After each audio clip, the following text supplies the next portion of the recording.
up? Hey, it's episode 2 of No Limit and how this label changed hip hop. Hey man, it's a lot of stuff that Master P was doing that I did not know he had to do on his grind to come up like how he did. But hey, I'm Modai J. But before we go any further, salute to the notification gang. Hey, y'all always been here. And if you're new to my channel, please subscribe and turn on your notifications so you get something every time I upload and you'll be part of the notification gang. But you know me, I'm Mo. I'm not gonna hold you up. So let's jump right into it. This is episode 2 of No Limit, the label that changed hip hop. Master P has his store and he just created his own record label, No Limit Records. So he has all his people up there from New Orleans. He got Mia X, his two brothers, C and Silk, and then he got his group TRU. So what he's doing is he's putting all of them out, TRU records. And then he was like, man, I'm gonna start putting me out some. So he starts putting out solo records himself. Master P's, you know what I'm saying, featuring the Real Untouchables, that's TRU. So that's everyone else that's in the group. Pretty much it's a Richmond group, which is TRU, and then his brothers and Mia X, they're in there to form like TRU. So it's the big group. But no one's buying his music just for the simple fact that in the Bay, they have a different, you know what I'm saying, a different beat, a different rhythm, a different way they flow. So no one's buying none of Master P's music because to them, he's just a country, you know what I'm saying, he's a country rapper. So to them, it's like, that's not the stuff we listen to out here. So no one's really buying any of Master P's music, which is crazy because Master P was actually pretty cool in his early stuff, man, when you just go back and listen to it. But when you out there in the Bay, you got E40, Too Short, because all these people came up after NWA. And hey, the Bay is just a little different, you know what I'm saying? They end up going hypey out there. Master P has saved up, you know what I'm saying, a few dollars, and he moved from Richmond to Oakland. But when he moved in Oakland was a pretty bad neighborhood also. But the worst part about it was there was already some hustlers on this block, and when P and King George, they moved over there, they were selling crack rock also. So, you know, it's just gonna come beef with the territory. And he said one night they were just out chilling, you know what I'm saying, on the block serving people, and a brown car pulls up and it's going real slow. So they looking at it like, man, what is this? And then all you hear, dah. So they start getting shot at. P and King George, they shoot back at him. But Master P is like, after all this happened, he starts to think, man, I really want to take over music, man. I want to do this music stuff, but the only way this music is gonna work is if I stop being in the streets and I gotta focus on the music. So at that moment, P was like, you know what? I'm done with all this selling rocks, man. I'm gonna do what I can to push this music out of my stores, and I'm about to put my music out. I'm about to make the largest record label ever. Hey, and from that moment, P stopped slanging. He was like, hey, music is my #1 focus now. Some time has passed since the drive-by shooting, and Master P actually came up onto one of the hugest opportunities he's ever had. This opportunity would happen to be Tupac Shakur. He runs into Tupac. This is Tupac right after he just shot Juice, so we all know he just skyrocketed. But Tupac knows that Master P has a record store, so he, you know what I'm saying, like, I gotta get my music in there because Master P is one of the only people that sell rap music around here. So if I got that in the Bay, that you know what I'm saying, that covers me up in the Bay. I'll have a lot of distribution up here. So what he does, since Master P has a store, he lets Master P come on the road with him and open up for him. Now that's very huge. You're on the road with Tupac opening up for him. He said one night though they had a show, and when Master P came out there, the announcer called him Mr. P, the country singer. P said I had to pull him to the side and tell him, hey man, I ain't no country singer in this Master P. If you do that again, man, we're gonna have some problems. This picture right here is Tupac in the middle and Master P on the right. So this is just showing him with Tupac, you know what I'm saying, after one of the shows. So this tour was actually pretty good for him. At this point, Master P's on the road doing his little shows and stuff, going around. He ends up in Houston. And we all know Houston, hey, Rap Alive Records, Jay Prince coming around, man. When you mention his name, he's the boogeyman of the H-Town. But Jay Prince pretty much ran the Houston rap scene at this time. He had Scarface, the Ghetto Boys, you know what I'm saying? He's putting out stuff and he's living larger than life. P runs into him at a club, and at this club, he said he seen Jay Prince pull up with a mink on and a Rolls Royce, and he was like, hey, who is this black man? You know what I'm saying? I want to be like him. Jay Prince is also like, man, he was very focused on what he wanted to ask me, pretty much asking me, what do I do and how am I making this money? Jay Prince told him, hey, I own a record label and I have a distribution deal through Priority. So for Master P, he was like, So there's a black man out here doing it. This is what I want to do. A distribution deal. This is what, you know what I'm saying? This is what Jay Prince is doing. This is what I want to do for myself. And Jay Prince said it was that night that a seed was placed in Master P's head. If one thing you're noticing is Master P was always in the right place at the right time, man. He linked up with Tupac, got to go on the road with him, actually ran into Jay Prince and actually got to talk to him. So, hey, he's been in the right places at the right time. A lot of his career. I mean, it was downside early, like in his earlier years, it was down. But hey, for the most part, he was always hustling. After hearing what Jay Prince had to say, hey, Master P was like, I gotta move like, you know what I'm saying? I gotta move like Jay Prince. I gotta take me some business classes and learn as much business as I can because I want to be able to run my stuff and be at the top of the game, be the biggest record label ever. But at the same time, he told his boy King George, hey, we need a manager. So while Master P is taking classes at Merritt College, he meets a guy named Tobin. Tobin becomes a manager, you know what I'm saying? He used to be a DJ, so he's pretty much running things for him, trying to get him a distribution deal now. And in order to get put on out there, you had to have a distribution deal. Well, it turns out E40's uncle had his own distribution company, and Master P and E40 were good, so they went directly to his uncle and they got a distribution deal. So for what Master P was doing is selling a CD for $15. He's making the whole thing pretty much because he owns his company, so he's making probably like $10 to $12, you know what I'm saying, an album for everything that he's selling, and he's getting to keep all of that. Like I said, P's business minded now, so he's going to drop off some stuff to E40's uncle, you know what I'm saying, to drop off some of his albums, and he runs into a guy in the parking lot. Turns out he's a guy that does the distribution for Priority. But P goes up to him, he just talking to him like, hey, how you doing? You know what I'm saying, how you do? What you doing here? Here's my new album that's coming out. You know what I'm saying, check it out. This is what I'm gonna do. We're gonna print off this many. We're gonna go on the road with this. So he pretty much gave the guy a game plan. And then he just left and went on about his business, had to get back to hustling. At this point, Master P's looking around like, man, I need to come up with something since no one's buying my music. If I just get all the hottest rappers in each little hood and put them all on an album, then people gonna definitely, you know what I'm saying, they're gonna bump it. So if you're the hottest in your hood and I'm the hottest in my hood, and we put y'all on the same track together, then y'all both gonna get fans. So now everybody's exploding and they're expanding. So Master P put out a compilation of the West Coast Bad Boys. And this right here started doing numbers because people knew who the rappers were locally. So they like, all right, Master P presents. Okay, this Master P guy, he got a store too. Let's go over there, you know what I'm saying, support Master P. Master P took that same game plan that he did for the compilation on the West Coast to New Orleans. Here enters Mia X. He's going around like, hey man, who's the hottest person in this hood? Who's the hottest person in this hood? And they were like, hey man, Mia X, she's on fire. Mia X had a song called The Payback, 8 minutes long, and it just had that, you know what I'm saying, that Louisiana, that bounce music to it. So it's going crazy. Everybody's like, man, they playing it and playing it and play it. So Master P, he meets her and he's like, man, you know what I'm saying, I'm feeling this, but hey, I'm about to make the biggest record label of all time and I want you on it. You gonna come out to LA?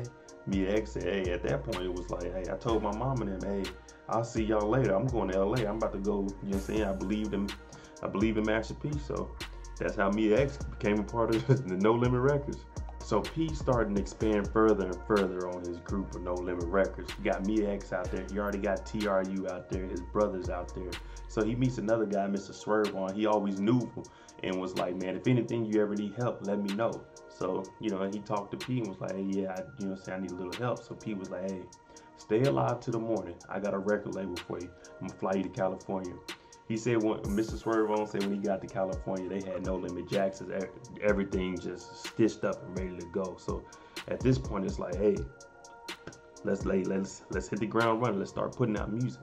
So they go to K-Lu's studio, the guy that actually helped Master P out on his first album, and they're in there listening to music. And Mia X is like, man, we can't really rap to this. This is Bay Area beats. We need, you know what I'm saying, hey, there's some dudes in New Orleans. We need our music up here, man, that we can rap to, you know, because she had the big bounce song. So they're like, hey, P, you got to bring some producers up here from where we from. He ends up bringing up 4 of them. And these producers are called Beat by the Pound. Now, these dudes made some classic hits. If you ain't heard of them, you need to go look them up. But They made a lot of No Limit early stuff, and these boys were getting it, bro. Once Beat by the Pound got up there, they started doing their thing in the studio. They came up with the classic I'm About It beat. That's why I said, man, if you don't know Beats by the Pound, they did a lot of good classic work. But they did this beat. They played it for Master P when he came in the studio, and as soon as he heard it, he said, oh yeah, I need this. I need to get on this. So he started mumbling, I'm about it.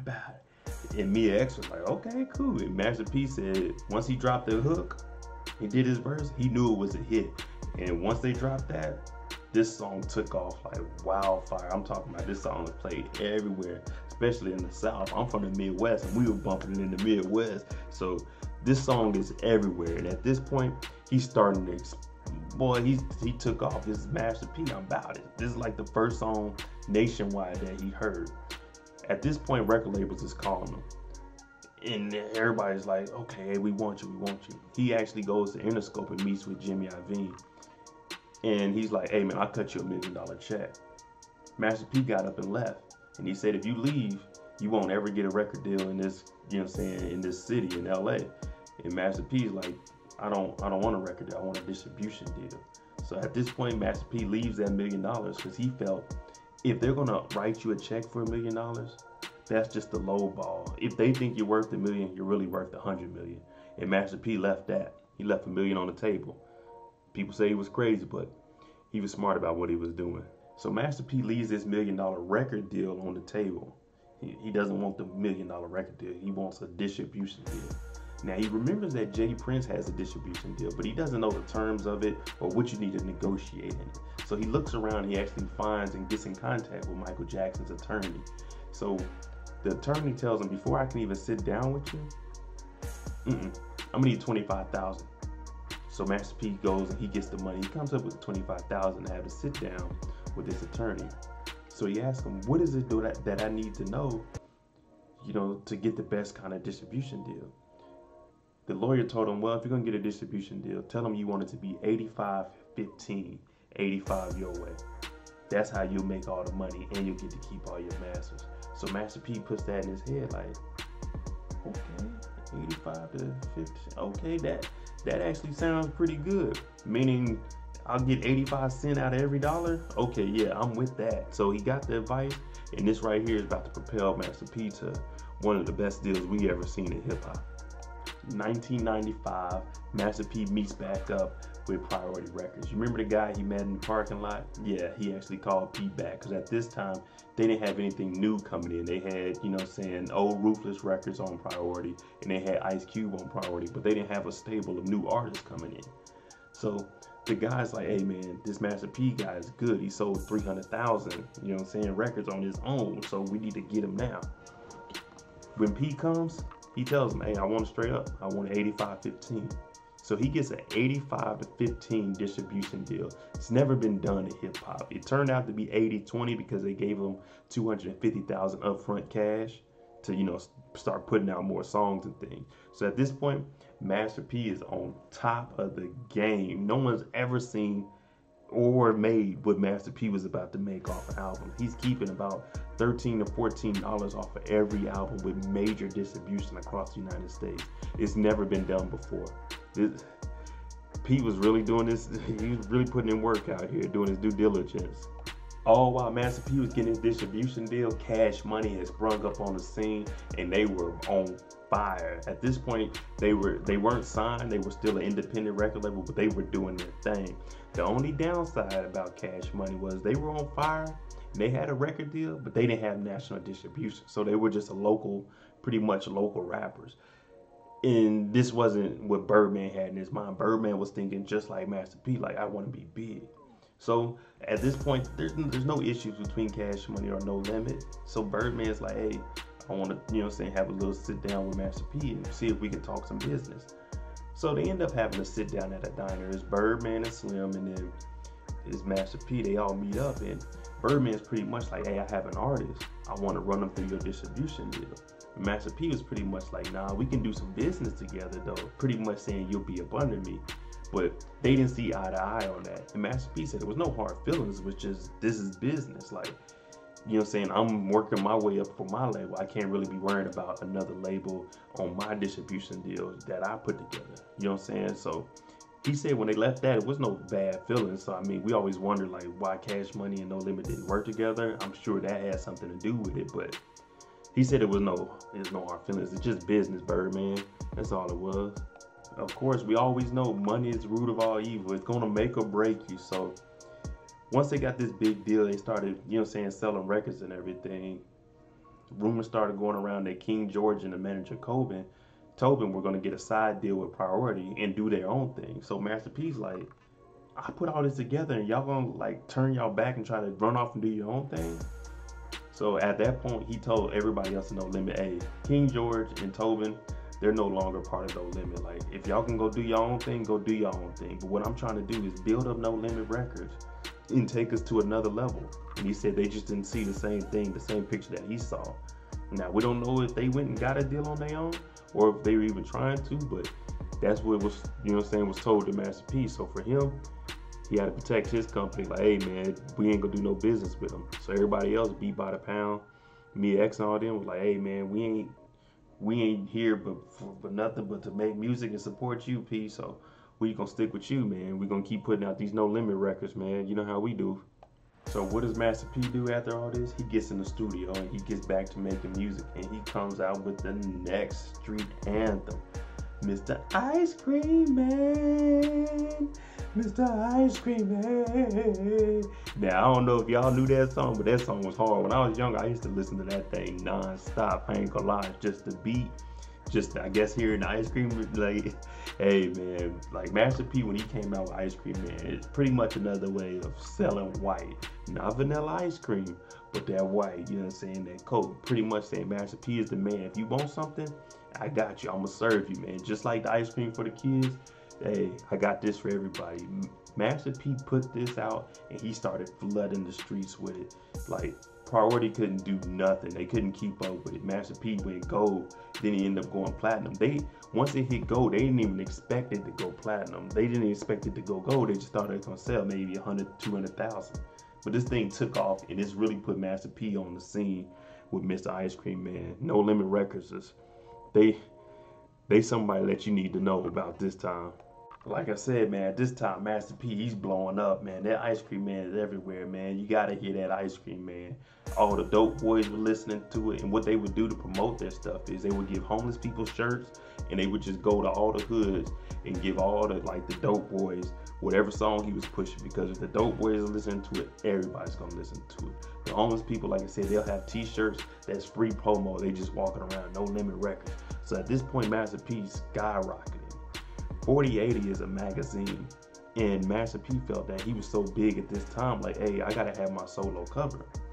So the story goes that the cover was between Master P and Busta Rhymes. They say that Master P actually called the editor and was on the phone saying, hey, man, I got, you know what I'm saying, Ice Cream Man out right now. I got No Limit. We blowing up. We doing it big. But to get his point across, Master P pulls out a gun while he's on the phone and shoots it in the air. And people wonder, Master P got his first solo cover. Yeah, maybe it was the gun, man. Maybe they heard that gun was like, oh, we ain't about to be playing around with this Master P guy. And lastly, Master P has a meeting back at Priority, and they're just talking to him, telling him, oh, you can't put out this album. We need this song to come out. And Master P's like, wait a minute. Just because you're white doesn't mean you're right. And first of all, I own my record label, so you can't tell me what I can do. You guys work for me. It's 80-20. You guys work for me. I'm going to put out whatever song I want, whatever album I want, because I own my record label. All you guys are doing is taking my finished CD, my finished cassette, and taking it to a store and putting it in different stores. I run my company. So they're looking at him like, oh, okay, you're right about this. Like, because Master P gets mad. He stands on the table and tells him, because you're white doesn't mean you're right. I own my label. I'm going to do what I want to do. And also, why don't I have an office in this building? Because pretty much Master P's bringing in all the money. So they end up giving Master P a corner office in Priority Records, CNN building. Hey, Master P was really making moves out here. So you gotta definitely appreciate what Master P has done for the hip hop industry. Matter of fact, for almost any industry. All right, that's episode 2 of the 10-part series of the No Limit, the label that changed hip hop. Hey, comment below, what do you think? What song you think was bigger? Bout About It or Ice Cream Man? Hey, I'm going Ice Cream Man, but that's just me personally. Let me know below. But hey, I'm Mo.J. Thanks for watching. I'm on that grind of 2,000 subscribers, and every subscriber counts. So if you like my content, please subscribe, hit your notification bell, like, comment, share. Hey, and thanks for watching. Be here next week for episode 3. I'm Mo.J. Thanks for watching. Jimmy on the beat, boy.